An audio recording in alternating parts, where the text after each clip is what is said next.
Welcome back everybody, ready to have your fundamental beliefs turned upside down. Did you enjoy the 2 walking simulations from Peter Jackson, The Lord of the Rings and The Hobbit? Did you get excited when Gandalf would use his magic tricks to save those little innocent hobbits or dwarves? Well, that's because you're a gullible fool. Gandalf wasn't the good guy. He was a sadistic son of a bitch who hated dwarves, and the only reason he set up these adventures was to kill the little people of Middle-earth. Gandalf was the ultimate eugenics program personified. I'm onto you, Gandalf, and it's all thanks to a Reddit user who has cracked the code. After Peter Jackson brought The Hobbit to the big screen with more than 7.5 hours worth of painstaking detail, you wouldn't think there'd be much more to unpack from J.R.R. Tolkien's relatively short novel, but according to one Reddit user, we may have been fundamentally misunderstanding the book and the films this whole time. Some of you may already know the popular Charlie and the Chocolate Factory theory, which states that the more obnoxious children who visited Willy Wonka's factory were deliberately led by their whimsical host to their various ugly and ironic fates. Now, Redditor GwenEverXOXO is suggesting that Gandalf, the seemingly kind old planner of the dwarves' quest to the Lonely Mountain, is playing a similarly perverse game with his trusting companions for the sake of a little treasure. So, a while back, Gandalf came into possession of the key to the secret door into the Lonely Mountain. He goes there himself and tries to find the entrance in vain, so he is forced to share his key with Thorin,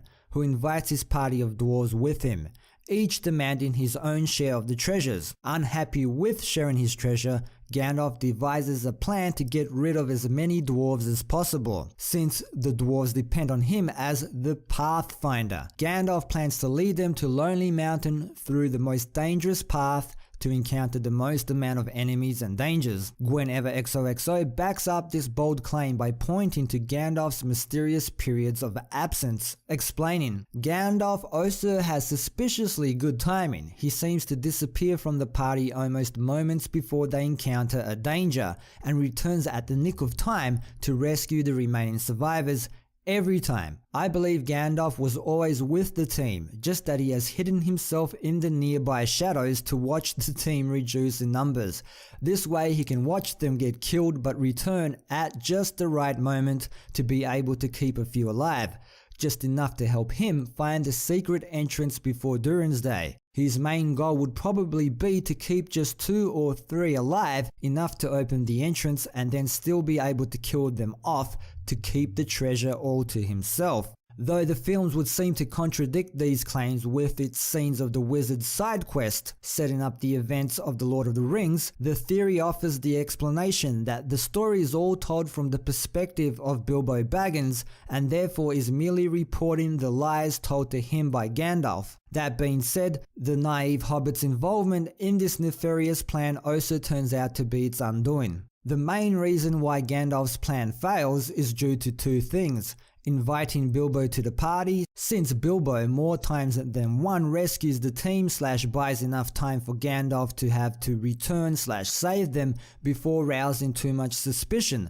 Also, when they finally arrive at Lonely Mountain, he expected the dragon to kill all the dwarves, leaving the treasure to him alone, but he didn't expect them to anger the dragon so much as to exit the mountain and attack Lake Town, and definitely didn't expect the dragon to get killed, bringing about the events of the Battle of the 5 Armies, and prevented Gandalf from taking all the treasure to himself. Though it seems highly unlikely that anyone involved in the book or the films intended for any of this to be the case, the theory could render the Hobbit movies a more endearing, twisted, darkly comic viewing experience if you keep these claims in mind. Of course, the next time we see Tolkien's work adapted to live action will probably be The Lord of the Rings TV series, which is projected to premiere by 2021. We can neither confirm nor deny at this point whether the show will subscribe to the evil Gandalf theory, but we somehow doubt it. Whoops, it wasn't a eugenics program. Gandalf just wanted that gold,